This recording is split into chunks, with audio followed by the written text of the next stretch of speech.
Let's turn to exploring the Shema, discussions on the issues of Trinity.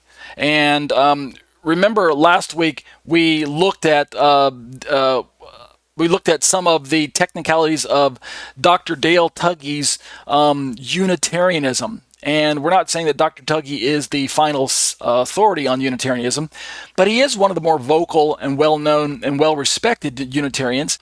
So there was this recent public YouTube debate, recent by within the last, say, 5 years, I think, if I'm correct. And here's where we left off last week.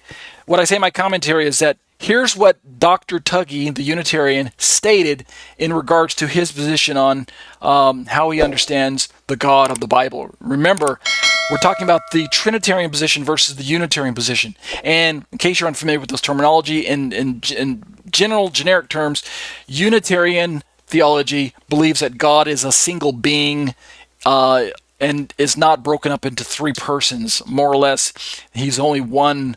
He has only one identity. God is the Father is God, and perhaps he turned into Jesus. If you're a oneness Pentecostal and you believe that the God of the Bible is actually Jesus, but wore the label Father and wore the label Spirit at different times, it's a kind of a form of modalism.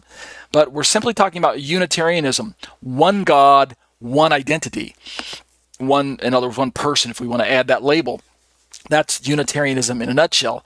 In contrast, there are forms of Trinitarianism, and in all fairness, Dr. Tuggy recognizes that there are different versions of Trinitarian theology, and no one of them agrees with the other one in all points.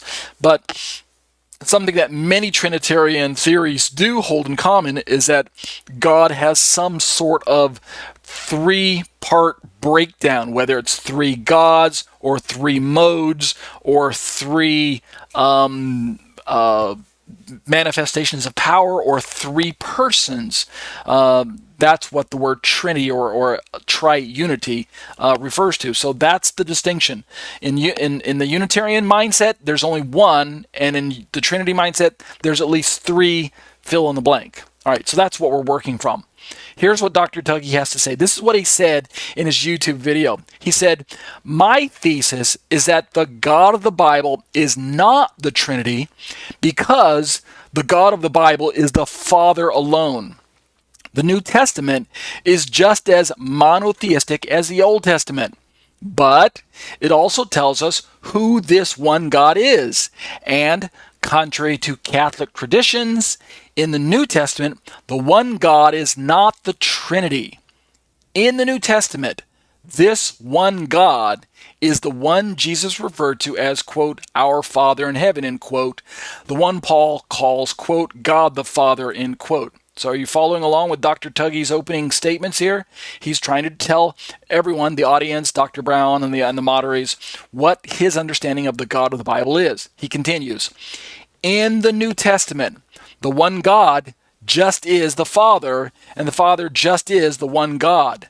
They are one and the same." So Tuggy is really big on identity. Remember, he's not just another preacher. He's not just your average Christian.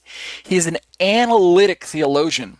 It's almost like he thinks in terms of mathematics, extremely logical and extremely methodical in the way that he examines any particular topic.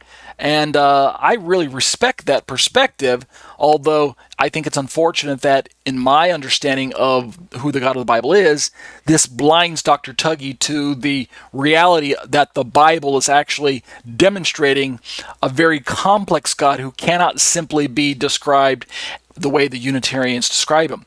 But nevertheless, this is what Dr. Tuggy holds to, and not just Dr. Tuggy, many Unitarians and many monotheistic oneness Pentecostals, Jehovah's Witnesses, Iglesia Ni Cristo, Mormons, many Muslims, many other quasi-Christian groups, and things like that hold to this particular perspective that God simply is one. He just is the one God. The Father of the Bible is just the one God. There isn't any Trinitarian nonsense going on. That's their perspective.